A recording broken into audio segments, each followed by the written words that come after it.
Težave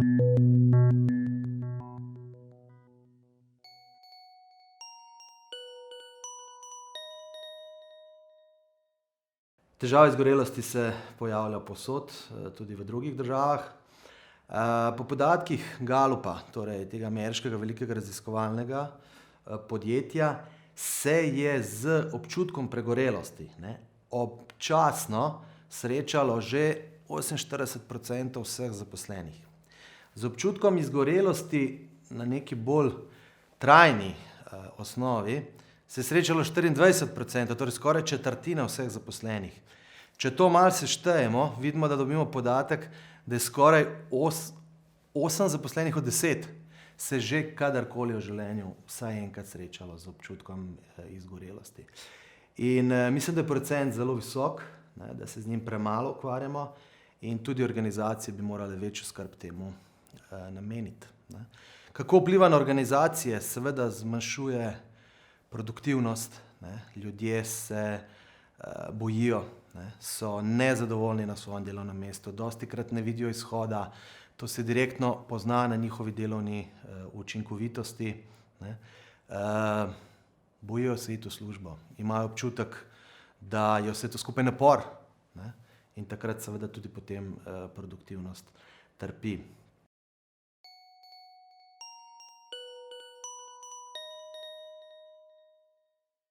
Po raziskavah Svetovne zdravstvene organizacije seveda izgorelost je nabrana prevelika količina stresa, ki ga več ne moremo obvladati. In faktorji so tukaj različni, jih je več, kaj nas dejansko do tega pripelje. Eden od zelo ključnih je nepoštena obravnava na delovnem mestu, in tukaj je celo čez 2-krat večja možnost, da bo oseba, ki je nepošteno obravnavana, doživela možnost izgorelosti. Potem nejasna komunikacija na delovnem mestu. Vodje dostikrat zapademo v neko zanko, ki se ji reče samoumevno. Mislimo, da vemo, kaj zaposleni pričakujejo, kaj so njihove naloge, pa na koncu ni tako. Nejasna vizija, torej zakaj jaz delam, kaj bo moje delo prineslo. To spet lahko vpliva, da sem nezadovoljen na svojem delovnem mestu, da imam občutek, da v službo hodim samo zato, ker moram, da ne obvladam stvari. Tukaj je časovni pritisk. Skoraj 70% vsega prevelike količine stresa prihaja iz tega, da je časovni pritisk na zaposlene bil tukaj prevelik. In to so vse faktorji, ki močno vplivajo, da se jih obvladovati, da se jih seveda nadzirati, je pa to tudi proces, ki traja. In stvari se težko spreminjajo čez noč. Eden od zelo pomembnih faktorjev je tudi pomoč direktnega vodje. Tisti, ki nam je prvi nadrejeni, namreč Google je pred 2 letoma delal eno veliko raziskavo, imenuje se Aristotle. Če so Google vtipka Aristotle Research, najdete zelo lepe podatke, zelo uporabne podatke. In namreč v tej raziskavi so 180 timov opazovali, raziskali, poslali določene vprašalnike, 180 najboljših timov, high performing teams. In ta psihološka varnost, ki jo imajo v timu, je bil eden od prvih 5 faktorjev, zakaj se počutijo okej, zakaj so uspešni, zakaj dobro delajo. No, in to psihološko varnost nam pa prvotno lahko ponudi predvsem naš direktno nadrejeni vodja. In seveda organizacije imajo od tega lahko ogromno nekih prednosti, benefitov. Po eni strani za 63% se zmanjšuje odhod na bolniško, če se počutim varno, če se počutim dobro, če na delovnem mestu ne čutim preveliko količino stresa. Ljudje bistveno manj tudi iščejo, so v procesu iskanja nove službe, kar se dostikrat tudi ne opazi, in seveda nimajo tistega občutka, pač delam zato, ker moram, tukaj sem, vse narobe, kljub vsemu pa jaz moram vsak dan priti v službo. To je pomemben faktor, ki močno tukaj vpliva.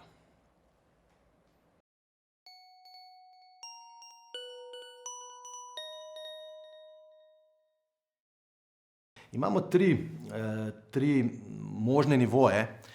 Dostikrat se za neko spremembo odločajo v HR, v kadrovskih oddelkih, človeških potencialih. Dostikrat to inicirajo, imajo znanje, tudi vejo, kam želijo podjetje pripeljati. Tisti drugi nivo je seveda management.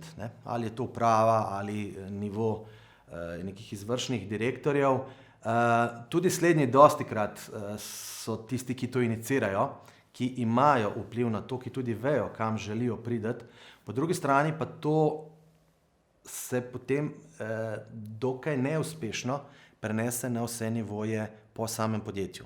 Zato po mojem mnenju je zelo pomemben tretji nivo, da se sprememba začne in da sama želja nekje nastaja na nivoju vodij, menedžerjev, ki to sami prepoznajo, uskladijo z svojim timom, inicirajo naprej ali v večjih organizacijah skozi kadrovske oddelke, v manjših organizacijah direktno na management upravo.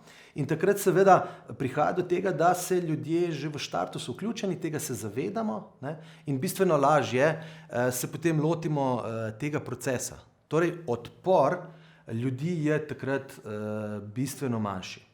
Dostikrat je to lažje reči kot narediti, se pa seveda vračamo na vodje, ki naj bi bili opolnomočeni za to. Želimo si, da imajo dovolj znanja in oni so tisti, ki vidijo in lahko prvi prepoznavajo, kolikšna količina stresa je na njihovih zaposlenih.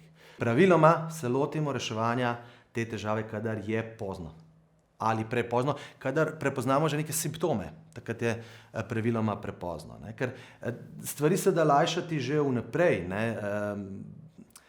Prepoznanje timskega dela, veliko se vedno govori o timskem delu, ampak timsko delo nam daje to neko pripadnost, neko trdnost in če so ljudje vključeni, imamo tisti angleški izraz do not suffer alone, hitreje se prepozna, imamo pomoč nekoga, dostikrat ljudje, ki čutijo izgorelost, so v tem sami in kar nekaj časa to držijo v sebi, preden si upajo povedati naprej. Drugo, seveda prepoznavanje, kdaj se ljudje znajdejo v teh trenutkih. Ali to pokaže ali ne pokaže. Eni pokažejo prej, drugi pa žal zelo, zelo pozno. To je zelo pomemben faktor, ki je spet direktno odvisen od tvojega direktnega nadrejenega. Tretje, kar se zdi pa meni osebno zelo pomembno, je pa, da tudi prepoznavamo in gradimo pri zaposlenih tisto, v čemer so dobri. To je ta angleška beseda strengths, ki jo pri nas prevajamo v odlike, recimo. V čem so dobri, torej kaj dobro delajo in se manj fokusiramo na tisto, kar radi počnemo, ter manj se fokusiramo na neke slabosti, tako nas samih, kot tudi zaposlenih. Ker če ljudje počnejo tisto, v čemer so dobri, in to lahko počnejo več časa v službi, se tudi zadovoljstvo veča, stres se zmanjšuje in zelo visok je procent, skoraj 70% je večja uspešnost ljudi, ki gradijo na svojih strengthsih, odlikah, kot tisti, ki to ne počnejo.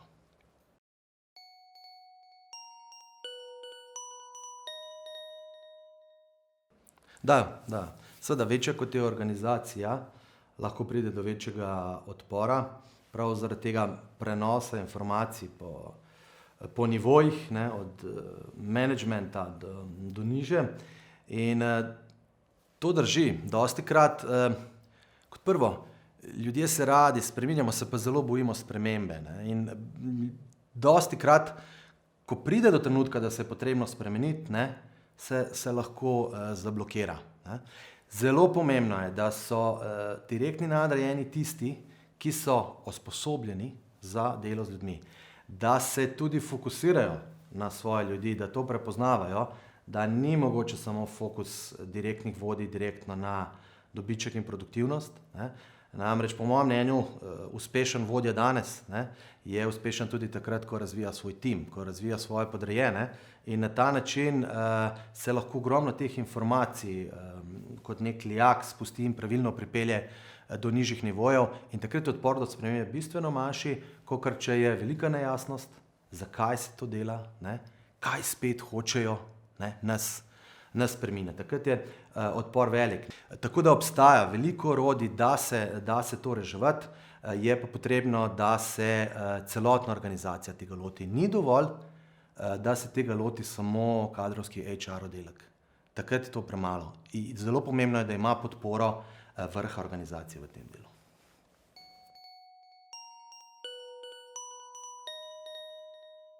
Ta postopek spremembe organizacijske kulture traja več časa, to ponavadi merimo v letih in včasih tudi lahko traja več kot 5 let, ne, in tega se je potrebno zavedati, ne, in v tem procesu je zelo veliko lepih trenutkov in takrat, ko ljudje, od začetka je dostikrat odpor, o tem smo že govorili in nekako nismo se pripravljeni spreminjati. Obstaja pa vedno neko število ljudi, ki pa to zagrabi dovolj hitro in to so ponavadi potem te nosilci spremembe, katerim se kot nekemu zdravemu jedru priključijo tudi ostali, ne. In to je po mojem mnenju en ta trenutek, ko se čarovnija začne, ne. Takrat se zadeva začne kotaliti, začne se razvijati, vse več ljudi vidi v tem dobre stvari, ne, in to so zelo lepi trenutki za nas, ki to počnemo, ne. Ker če so ljudje zadovoljni, če so delovno uspešni, če so visoko učinkoviti, to je absolutno win-win situacija tako za organizacijo, tako za zaposlene, pa na koncu tudi za njihove stranke. In to bi vedno rad izpostavil kot nek tak trenutek, kjer je zadeva seveda prijetna. Dostikrat se pa tudi zgodi, da pa kdo ni pripravljen in prej smo govorili o tistih aktivno ne zavzetih in ko nekdo od njih pa le spozna, koliko lahko s tem dobi in koliko je to lahko za njega osebno ali pa za organizacijo dobrodošlo.